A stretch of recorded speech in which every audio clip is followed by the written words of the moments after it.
भेद और विकलांगता जैसे प्रासंगिक विषयों पर बनी फिल्म माई मेलबर्न 14 मार्च को सिनेमाघरों में आएगी। निर्देशक कबीर खान ने कहा, कहानियों में सीमाओं से आगे निकलकर लोगों को जोड़ने की शक्ति होती है और माई मेलबर्न ऐसी ही फिल्म है। इस प्रोजेक्ट पर काम करने का अनुभव शानदार रहा है। अभिनेता विक्रांत मैसी के बेटे वरदान 1 साल के हो चुके हैं। मैसी ने सोमवार को सोशल मीडिया पर पत्नी शीतल ठाकुर के साथ नन्हे वरदान की तस्वीरें शेयर की और उसे वंडरफुल बताया। अपने नन्हे राजकुमार की झलक दिखाते हुए विक्रांत ने इंस्टाग्राम पर अपने बेटे के पहले जन्मदिन की पार्टी की कई तस्वीरें शेयर की। शेयर की गई तस्वीरों में से पहली और दूसरी में विक्रांत वरदान को गोद में लिए हुए पत्नी शीतल ठाकुर के साथ फोटो खिंचवाते दिखे। दूसरी तस्वीर में वे अपने बेटे को गोद में लिए हुए मुस्कुराते नजर आए। अभिनेत्री पारुल गुलाटी जल्द ही दर्शकों को अपने नए पीरियड ड्रामा डोनाली में खास अंदाज में नजर आएंगी। इस सीरीज का निर्देशन निवास ने किया है। सीरीज में चंकी पांडे, दिव्येंदु शर्मा, वरुण सोबती, संध्या मृदुल जैसे शानदार कलाकार भी होंगे। सीरीज की कहानी वर्ष 1960 के दशक के चंबल के डकैतों पर आधारित बताई जा रही है। फिल्म ग्वालियर और इसके आसपास के क्षेत्रों में बड़े पैमाने पर शूट की गई है। आलिया भट्ट अपनी अपकमिंग फिल्म अल्फा में एक्शन अवतार में दिखेंगी। एक्ट्रेस जो इस समय फिल्म की शूटिंग कर रही हैं, उन्होंने अपने वर्कआउट सेशन की एक झलक शेयर की, जहां वह लाइंग पुशअप्स की प्रैक्टिस करती नजर आईं। एक्ट्रेस ने लिखा, the struggle is important. Fans Alia के इस डेडिकेशन से हैरान हैं। हाल ही एक इंटरव्यू में निर्देशक राम माधवानी कहा, उपनिवेशवाद से जुड़े सवाल मुझे लंबे समय से परेशान करते रहे हैं। जब मैं अपने अगले प्रोजेक्ट पर विचार कर रहा था, तो मुझे पता था कि इसे हमारे अतीत, ब्रिटिश राज और हमारे स्वतंत्रता संग्राम में निहित होना चाहिए। तभी the making of a nation का विचार जीवंत हुआ। शो 7 मार्च से सोनी लिव पर आएगा। अनुपम खेर की फिल्म डैडी को रिलीज हुए 36 साल हो गए हैं। एक्टर ने लिखा, आज मेरी सबसे प्रतिष्ठित फिल्मों में से एक, डैडी, के 36 साल पूरे हो गए हैं। ये पूजा भट्ट की पहली फिल्म थी और मुझे एक शराबी पिता की भूमिका निभाने के लिए अपना पहला राष्ट्रीय पुरस्कार मिला। प्यार प्रतिभा के लिए महेश भट्ट साहब का शुक्रिया। मेरे दोस्त गजल उस्ताद तलत अजीज ने इस गाने को समय से परे बना दिया। जय हो। अभिनेता ने हाल ही सोशल मीडिया पर मराठा योद्धा संभाजी महाराज की भूमिका निभाने की अपनी तैयारी के पीछे के पलों को साझ करते हुए लिखा, अच्छे पुराने छावा की तैयारी के दिन 14 फरवरी को आप सभी से मिलूंगा। इन तस्वीरों में विक्की के कठोर शारीरिक और युद्ध प्रशिक्षण की झलक भी दिखी है।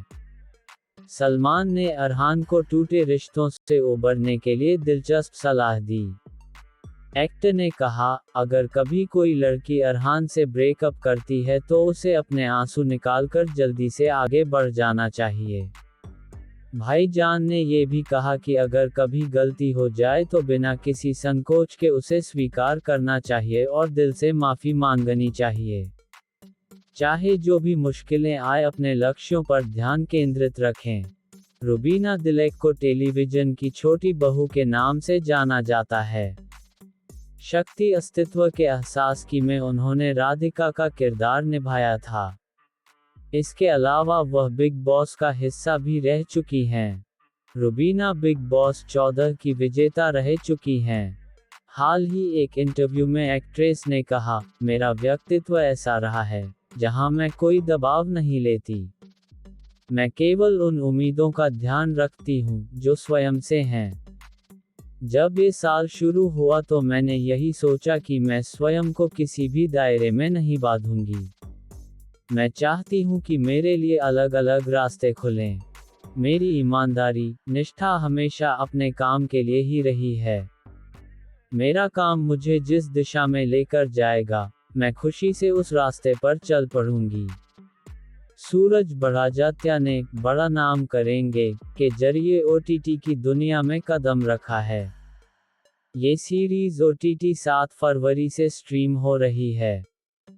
इसको सलमान ने बेहद खास बताया है। सलमान खान ने इंस्टाग्राम स्टोरी पर एक पोस्ट शेयर किया है। उन्होंने बड़ा नाम करेंगे का पोस्ट शेयर करते हुए लिखा है, सीरीज बड़ा नाम करेंगे। सूरज, देवांश और पूरी टीम को बहुत शुभकामनाएं। ये सीरीज कुछ खास होने वाली है। इन दिनों सिनेमाघरों में कई फिल्में लगी हैं, कुछ फिल्में ऐसी भी हैं जिन्हें दोबारा पर्दे पर लाया गया है। इन्हीं में से एक सनम तेरी कसम। जब यह फिल्म रिलीज हुई थी तो बॉक्स ऑफिस पर लॉप रही थी। अब इसने 2 दिन में ही अपना पुराना रिकॉर्ड तोड़ डाला है। फिल्म 7 फरवरी को दोबारा रिलीज हुई थी। 9 साल पहले इस फिल्म ने लाइफ टाइम कलेक्शन 9 करोड़ रुपए किया था और री रिलीज में इसने 2 दिन में ही 9 करोड़ कमा लिए हैं। इस फिल्म ने लवयापा, बैड एस रवि कुमार के बॉक्स ऑफिस कलेक्शन को भी पीछे छोड़ दिया है। अनिल कपूर अपनी आगामी अमेजन प्राइम वीडियो फिल्म सूबेदार की रिलीज के लिए तैयार हैं। निर्माताओं ने हाल ही एक मनोरंजक टीजर जारी किया था और अब अभिनेता ने इंस्टाग्राम पर एक विशेष बिहाइंड द सीन वीडियो साझा किया है और प्रशंसकों को फिल्म के निर्माण की एक झलक दिखाई है। अनिल कपूर ने पूरे कलाकारों और क्रू के प्रति आभार व्यक्त किया। जाने माने गायक और संगीतकार हिमेश रेशमिया की film badass Ravi Kumar 7 फरवरी को सिनेमाघरों में दस्तक दे चुकी है। इसे मिली जुली प्रतिक्रिया मिल रही है। ये पहली फिल्म नहीं है जिसमें हिमेश ने अभिनय किया हो और ना ही यह पहली बार है जब कोई गायक फिल्म में अभिनय करता दिखा हो। आपको अभिनय जगत में अपनी किस्मत आजमा चुके अन्य गायकों से मिलवाते हैं। सोनू निगम ने कई सुपरहिट गाने गाए हैं। गायकी में हिट होने के बाद उन्होंने एक्टिंग करने की सोची। सोनू ने साल 2002 में रिलीज हुई फिल्म जानी दुश्मन से अभिनय की दुनिया में कदम रखा था। फिल्म लॉप रही।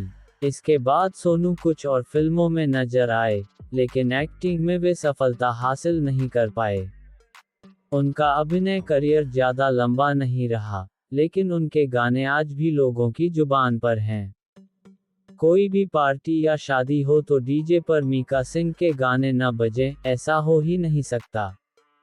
मीका जितने अच्छे गायक हैं, अभिनय में वह उतने ही कच्चे निकले। उन्होंने बलविंदर सिंह फेमस हो गया और कुछ पंजाबी फिल्मों में काम किया था।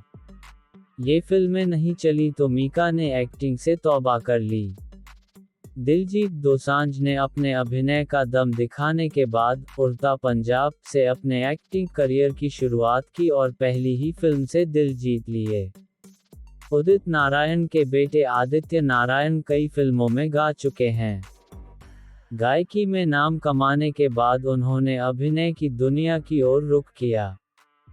साल 2010 में विक्रम भट्ट की फिल्म शापित में अभिनेता बने थे।